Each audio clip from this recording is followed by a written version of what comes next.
hozirgina dahshatli tarzda yonib ketdi. Kech bo'lmasidan ko'rishingiz shart. Assalomu alaykum. Agarda kanalda yangi bo'lsangiz, like hamda podpisatsiya tugmachasini bosib qo'yishni unutmang. Bugun 16 aprelga o'tar kechasi Avstraliyaning Geelong shahrida yirik yong'in yuz berdi. Mamlakatdagi eng katta neftni qayta ishlash zavodlaridan biri yonib ketdi. Bu haqida ABC telekanali xabar berdi. Telekanal ma'lumotlariga ko'ra, favqulodda hodisa Viva energiya zavodida sodir bo'lgan. Avstraliya energetika vaziri Chris Bowen hodisa sabablarini izohlar ekan, hozircha hukumat voqeani baxtsiz hodisa deb baholayotganini ma'lum qilgan. Vakolatli xizmatlar tomonidan o't qo'yish yoki boshqa shubhali holatlar aniqlanmagan.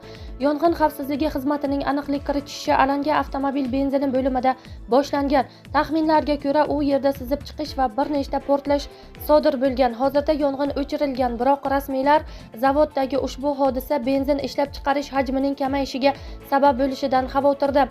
Ma'lum qilinishicha, korxona ehtiyot choralari sifatida dizel yonilg'isi va aviokerosin ishlab chiqarishni kamaytirgan hajmda davom ettiradi.